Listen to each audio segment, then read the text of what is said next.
A'udhu billahi minash shaitanir rajim. Bismillahir rahmanir rahim. Allahumma salli ala Muhammadin wa ala ali Muhammad. Kama sallaita ala Ibrahima wa ala ali Ibrahima innaka Hamidum Majid. Allahumma barik ala Muhammadin wa ala ali Muhammad. Kama barakta ala Ibrahima wa ala ali Ibrahima innaka Hamidum Majid. रब शरह ली सदरी व यस्सिर ली अमरी वाहलुल उक़्दतम मिन लिसानी यफ़क़हू क़ौली रब्बना ज़िदना इल्मा या मुक़ल्लिबुल क़ुलूब सब्बित क़ल्बी अला दीनिक आमीन आमीन. Today we'll do Surah Al-Qiyama. This is a Makki surah having 40 verses in it. In the name of Allah, the Beneficent, the Most Merciful. La uqsimu biyawmil qiyamah. I swear by the day of Qiyamah. Wala uqsimu bin nafsi lawwama. And I swear by the chiding soul.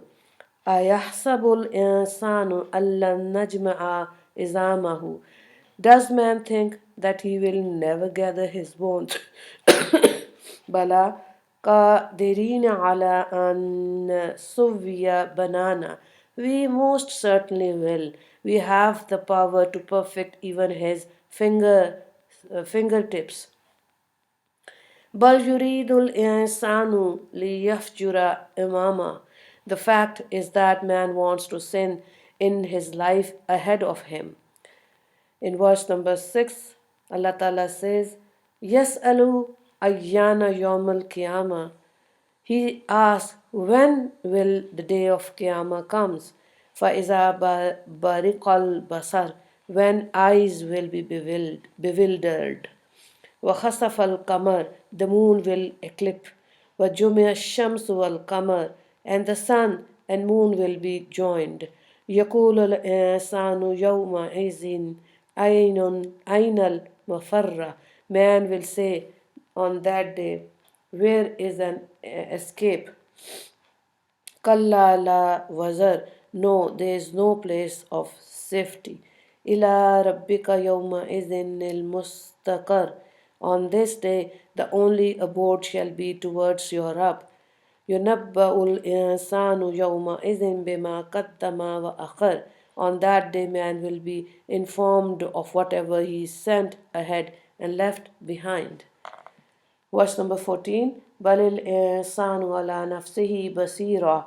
In reality, man will be well aware of himself. Walau alqa ma'azirahu. Even though he will make excuses. Verse number 15. Surah. Now let's see the translation, explanation of these verses. Surah Qiyamah describes the events on the day of Qiyamah, and when a person dies, the surah creates within a person concern from the Akhirah. The mushrikeen of Makkah denies the coming of Qiyamah and used to say that it is not possible for decomposed bones to be assembled into a complete human being. A person by the name of Adi bin Rabiz once asked, O Muhammad sallallahu alaihi wasallam, inform me when Qiyamah will take place, how it will take place, and what will happen then. When Rasulullah sallallahu alaihi wasallam informed him about Qiyamah, he said, I will not believe you even if I have to witness this day unless Allah gathers together some bones. Other commentators state that Abu Jahl sneered Muhammad sallallahu alaihi wasallam claims that Allah will gather bones together after they have decomposed. Allah refutes the skepticism of these mushrikeen when he asserts, I swear by the day of Qiyamah, and I swear by the chiding soul. Here Allah refers to the soul that regrets the sins that it commits, and when it does good, it also chides itself for not being sincere enough and for not fulfilling all the etiquette for the deed. By taking these oaths, Allah asserts that people will definitely be resurrected on the day of Qiyamah. Allah continues, does man think that we shall never gather his bones? We most certainly will. We have the power to perfect even his fingertips. finger tips, yes. Let alone gather man's bones together. Allah has the power to perfectly reconstruct every part of the man's body up to the minute's detail of the fingertips and individual fingerprints. The fact is that man wants to sin in his life ahead of him. He asked, when will the day of Qiyamah come? The kuffar asked about the day of Qiyamah with the intentions of refuting it because they do not want to stop sinning. They know that if they accept that Qiyamah will take place, they will have to prepare for it for carrying out good deeds and leading a life of abstinence. However, they fail to realize that whatever Allah has decreed will certainly take place whether they believe it or not. Qiyamah will not be cancelled because they deny it. When eyes will be bewildered, the moon will eclipse, and the sun and the moon will be joined, neither whether one having any light. Man will say on that day, where is an escape? No, there is no place of safety. On this day, the only abode shall be towards your Rabb. Every person will have to remain where Allah's decide that he should be. On that day, man will be informed of whatever he sent ahead and left behind. Every deed that a person carries out in the world will be recorded in his record of deed given to him. In reality, man will be well aware of himself even though he will make excuses. Every man knows what he does in this world, and he will recall his deeds in the hereafter. In addition to this, his limbs will so testify to his deeds, regardless of the excuses they make. On this day, the excuses of the oppressor will not profit them. Some commentators have translated the verse as, in reality, man will be well aware of himself even though he cast veils when committing sins, thinking that no one will see him. However, man fails to realize that in this situation, his own body is present and that it will eventually testify against him. Let's see from verse number 16 till 19. I'll recite and translate the verses. Verse number 16. La tuharrik bihi lisanaka lita'jal bihi. Do not move your tongue with the Quran to hasten it. Inna alayna jam'ahu wa Qur'anahu. Really, it is our responsibility to collect it and to make you recite it.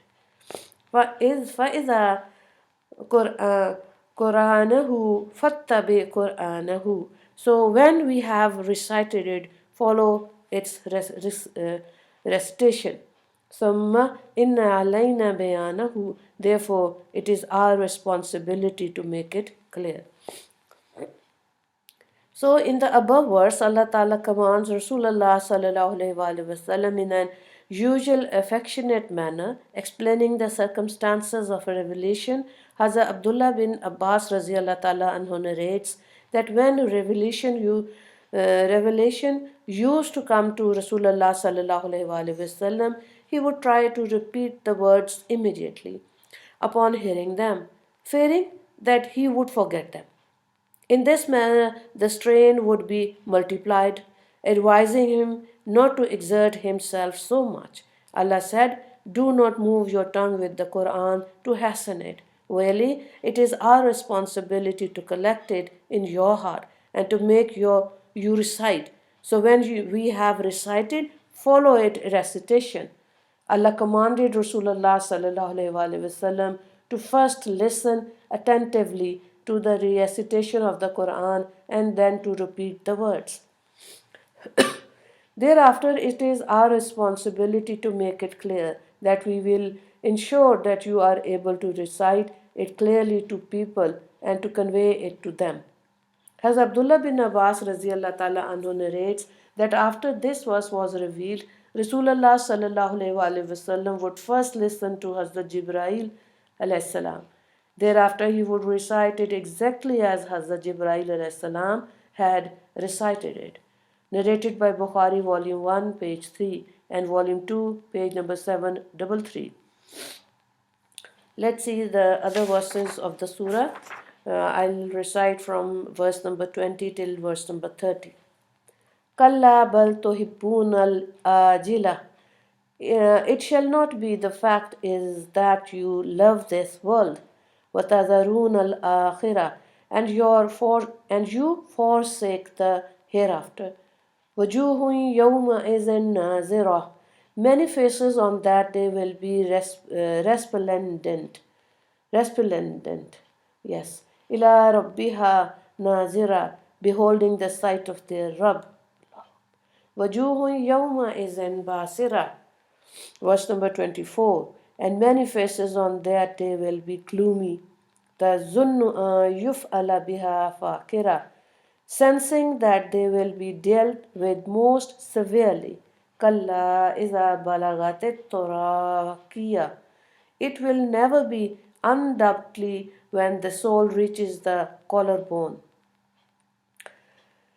Wakilama Rak, and it is said, who can cure him? Wazanna annahul firaq, and he is certain that this is really the parting. Wal kubissak, and when one leg is joined with the other, ila rabbika yawma izin lil masaq. Then on this day you will be drawn towards your Rabb. Allahu Akbar. Okay. After simplifying matters for Rasulullah sallallahu alaihi wasallam and instructing him to first listen to the recitation of Quran before reciting it, Allah Ta'ala resumes the discussion concerning Qiyama. Allah asserts, it shall not be, that is, those who deny the Quran will not accept the truth. The advent of Qiyamah will neither be cancelled nor postponed because of their rejection. Allah Ta'ala then explains the reason for which the kuffar are averse to accepting Islam. Addressing them, Allah says, the fact is that you love this world and you forsake the hereafter. This love for the world and disregarded for the hereafter prevents them from accepting the truth.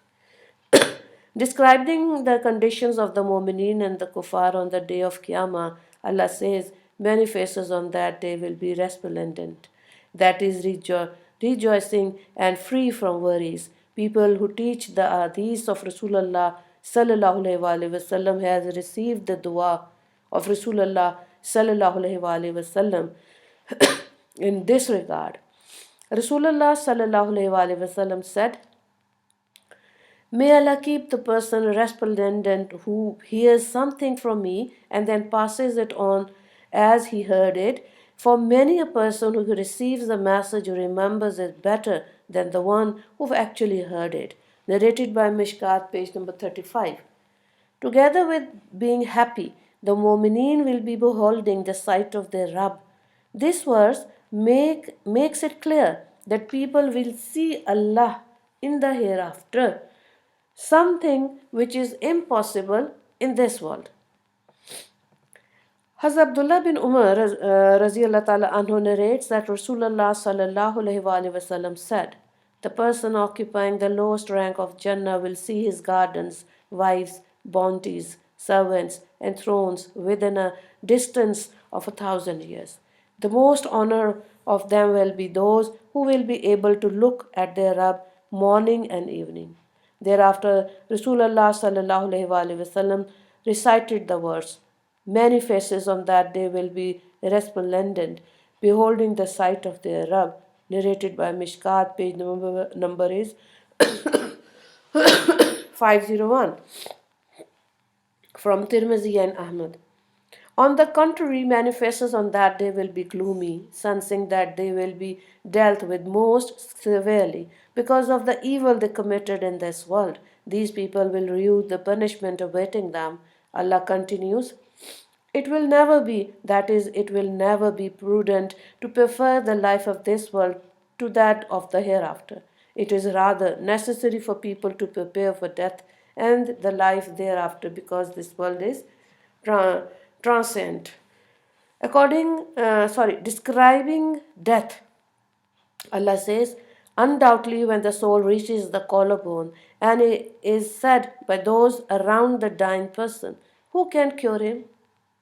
And he is certain that this is really the parting, and when one leg is joined with the other, this happening to many a dying person. However, many commentators state that this verse refers to the pangs of death because the soul is extracted first from the feet. When all these signs are manifest, then on this day you will be drawn towards your Rabb. At this stage, a person's relationship with this world and with the people of this world is severed, and he leaves for the next life where Allah will decide whether he deserves Jannah or Jahannam. Now let's see verse number 31 till the verse number 40.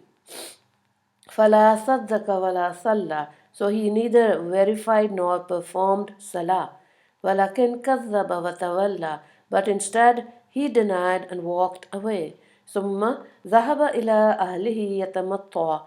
Then he went to his family in arrogance. أَوْلَى لَكَ فَأَوْلَى. Woe to you and woe to you again. Verse number 35. Summa awla laka fa. Woe to you yet again and again. Ayahsabul insanu an yutraka sutta. Does man think that he will be left to be? Alam yaku nutfatun min niyim yumna. Was he not a discharge of semen? ثم كان علقة فخلق فسوى. After which he developed into a clot of blood, and then Allah created him and perfected him. فَجَعَلَهُ مِنْهُ الزَّوْجَيْنِ الذَّكَرَ وَالْأُنْثَى. Then Allah made the couple male and female. أَلَيْسَ ذَلِكَ بِقَادِرٍ عَلَىٰ أَنْ يُحْيِيَ الْمَوْتَى. Does he then not have the power to resurrect the dead? Malumat Tanzil reports that Allah refers specifically to Abu Jahl, but also to all leaders of the kuffar when then he says, so he neither verified nor performed salah, but instead he denied and walked away. Then he went to his family in arrogance. The behavior of a proud person clearly displays his pride. When the truth is presented to him, he turns away arrogantly and refuses to listen. His style of walking also exudes pride. Addressing such a person, Allah says, woe to you, and woe to you again, woe to you yet again and again. This curse seals the damnation of the person, emphasizing that he will never escape punishment, which is extremely close at hand. The Arabic word awla, translated above as woe, literally refers to something that is close at hand and cannot be averted. Hazrat Qutaba narrates that when these verses were revealed, Rasulullah sallallahu grabbed hold of Abu Jahl's clothes and recited to him, woe to you, and woe to you again, woe to you, lad, yet again and again. Abu Jahl said, you are threatening me when I am the most honorable person walking between the mountains of Makkah. Abu Jahl was later killed in disgrace during the Battle of Badr. Allah continues, does man think that he will be left to be he will be left to be? People are foolish to think that they will not be punished for rejecting the Quran and the articles of Iman. They think that they will be left to enjoy their lives as they please regarding of the evil they carry out. Allah refutes this misconception, reminding man that he will soon be required to render on an account for all his deeds. Allah asked, was he man not a discharge of semen after which he developed into a clot of blood? And then Allah created him and perfected him. Then Allah made the couple male and female. Does He not have the power to resurrect the deed? Allah reminds man that he was once a mere drop of semen, but Allah developed him into a perfect formed human being after passing through several stages. Man accepts that Allah accomplished all this with every human that was born. Yet he refuses to believe that Allah can resurrect man on the day of Qiyamah, even though people accept that doing something the second time is easier than the first time. A hadith is written here. Hazrat Abu Huraira radiallahu ta'ala anhu narrates that Rasulullah sallallahu alayhi wasallam that when one reaches the end of Surah Teen, the number of Surah is 95 in Quran, one should recite. Allah is certainly the wisest of the wise, and I am witness to it. Similarly, when one reaches the end of Surah Qiyama, verse number 75, one should say, indeed, Allah has the power to resurrect the deed. In a like manner, when reaching the end of Surah Mursalat, Surah number is 77 in Quran, one should recite, We believe in Allah. Narrated by Mishkat, page number 81 from Sunan Abi Dawud. وآخر دعوانا أن الحمد لله رب العالمين اللهم اغفر للمسلمين والمسلمات والمؤمنين والمؤمنات السلام عليكم ورحمة الله وبركاته